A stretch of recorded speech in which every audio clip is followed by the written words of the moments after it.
In this video, I'm breaking down 5 of the smartest, easiest methods to help you pack lighter without losing your mind or your style. Whether you're an overpacker or just want to bring 4 pairs of shoes, no judgment, there's probably a strategy in here for you.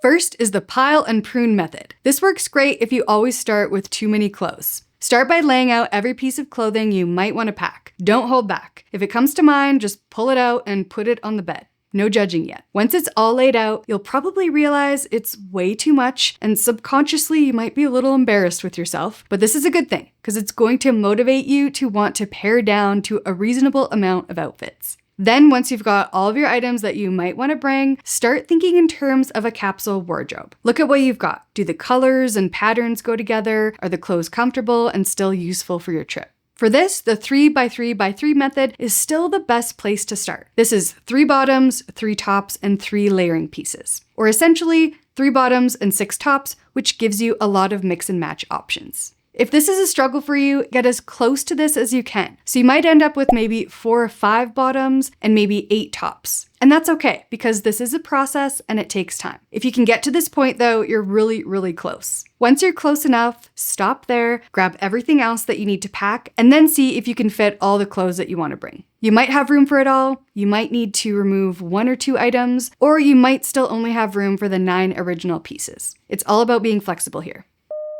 The staple day method is where I build my travel wardrobe around staple days of my trip. Think about big events or days on the trip. Things like special dinners, excursions, meetings, or maybe the day you're just most excited for doing some sightseeing. Or maybe you have an amusement park day. Think about your itinerary and how many of these specific days you have planned that you definitely want an outfit for. If you're going for more than a week, it probably can't be every single day, so you do have to be honest with yourself and choose maybe 2 to 4 staple days. So you're gonna pick an outfit for each of these staple days first. Then build the rest of your travel wardrobe around these outfits. Try to pick items that still mix and match easily, even if they're built around that one specific day. The exception here is if you're going to be attending a wedding or another formal event, you'll likely need a special dress or suit, and it may only be worn once on that trip. And that's okay, it's still worth planning around. For something like that, you might want to get a special garment travel bag where you place your dress or your suit in the garment and then it folds up around. I haven't used one of those bags yet, but definitely worth looking into.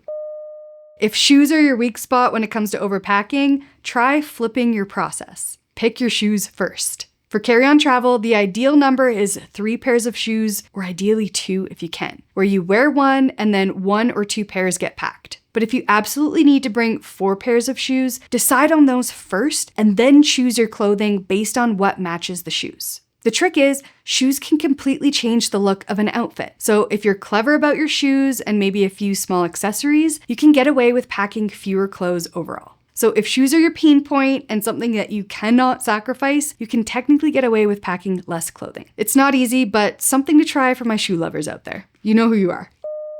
The 5-4-3-2-1 method is perfect if you like structure and easy limits. It's also very customizable. Here's how it works. You pack 5 tops, 4 bottoms, and then you customize the 3-2-1 part, depending on your trip. So you could do something like 3 shoes, 2 accessories, and 1 swimsuit, or 3 swimsuits, 2 shoes, and 1 jacket, or any combination that fits your trip. As long as you stick to 5-4-3-2-1, this system helps you keep things balanced and simple. It's easy to remember, flexible to use, and great for people who want a little packing formula to follow.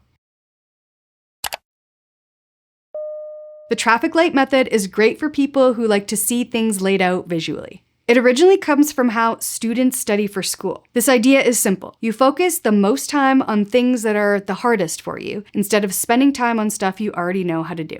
It works like a traffic light. Red means stop and pay attention. These are the areas you struggle with the most. Yellow means slow down. You're doing okay, but still have room to improve. Green means go. You're confident and you don't need much more practice. When students use this to study, they mark each topic as either red, yellow, or green, and then start with the red ones first. This helps them improve faster because they're working on the hardest areas first. You could do the same thing with packing. Start by making a list of everything that goes into packing light. You can write it down or make a simple spreadsheet, then look at each item and ask yourself, is this something I'm really good at? If so, mark it green. If it's something you kind of get but still need practice with, then mark it yellow. And if it's something you always struggle with or don't understand, mark it red. Then you focus on the red areas first. This is where you'll make the biggest improvements. Once those feel easier, you can move on to the yellow areas. You don't need to spend too much time on the green areas since it's already working out well for you. I have to give a big shout out to Brooke from her packing list for the spreadsheet. It's linked below, and I modified it by adding some more packing areas and tasks. And I've linked to all of her socials as well if you want to go give her a follow. She has a YouTube channel and a great blog. She is a master at packing light.